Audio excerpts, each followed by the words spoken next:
Raja Brawijaya V adalah salah satu Raja Majapahit yang memiliki banyak keturunan.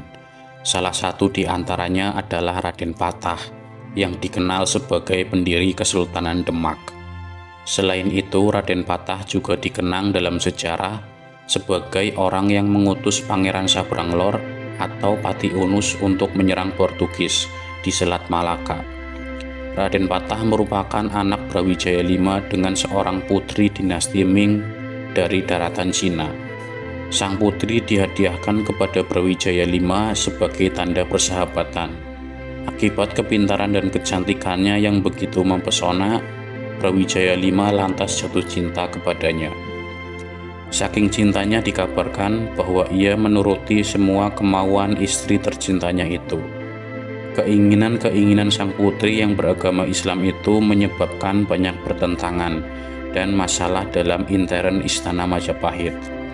Hal ini semakin diperparah dengan fakta bahwa sebelum putri itu datang, Brawijaya V telah memiliki seorang permaisuri bernama Putri Dwarawati dari Kerajaan Campak. Puncaknya setelah putri itu mengandung anak Brawijaya V, Putri Dwarawati yang merasa cemburu lalu meminta Raja Brawijaya V untuk mengusirnya. Dengan desakan yang terus-menerus, Raja Brawijaya V kemudian memindahkan putri yang tengah mengandung itu dan memberikannya kepada Adipati Palembang. Di Palembang itulah Raden Patah kemudian dilahirkan. Versi lain menyebutkan bahwa putri Cina yang disebutkan di atas bukanlah putri dari dinasti Ming, melainkan anak seorang saudagar dan ulama bernama Syekh Bantong. Putri tersebut diyakini bernama Siu Banci, yang makamnya dapat ditemui di wilayah Gresik.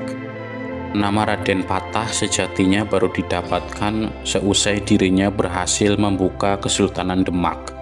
Nama kecil Raden Patah adalah Pangeran Jimbun.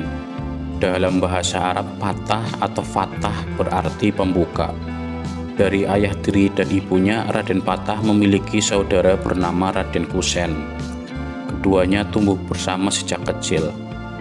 Usai cukup umur, Raden Patah kemudian diminta oleh ayah tirinya untuk memimpin Palembang. Raden Patah lantas menolaknya dan kabur ke Jawa. Raden Kusen yang menyadari hilangnya sang kakak tiri kemudian menyusul. Tatkala mereka bertemu, keduanya bersepakat untuk mengabdi kepada Brawijaya V di Majapahit. Setelah perjalanan yang panjang, keduanya tiba di daerah Ampel Denta.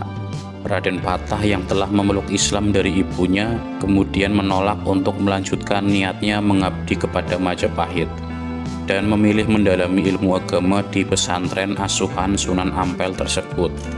Di sisi lain, Raden Kusen melanjutkan perjalanannya dan kemudian diangkat oleh Brawijaya V menjadi Adipati Terung. Di Ampel Denta, Raden Patah menekuni ilmu agama bersama dengan Raden Paku atau Sunan Giri, Maulana Magdum Ibrahim atau Sunan Bonang, dan Raden Qasim atau Sunan Derajat. Kecerdasan Raden Patah dalam menghafal Al-Quran, memahami kitab klasik, seluk-beluk strategi perang, dan ilmu sastra membuat Sunan Ampel terkesan. Setelah beberapa saat, Raden Patah dinikahkan dengan putri Sunan Ampel yang bernama Dewi Murtasimah. Sunan Ampel lalu memberi petunjuk tempat yang cocok bagi Raden Patah untuk berdakwah.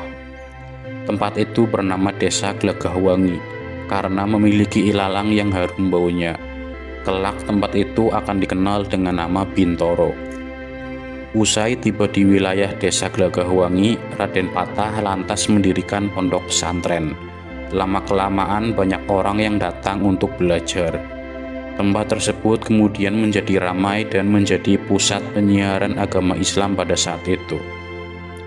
Berkat keberhasilan Raden Patah, Wali Songo lantas meresmikan pondok pesantren Glagahwangi dan mengangkat Raden Patah sebagai Bupati Glagahwangi.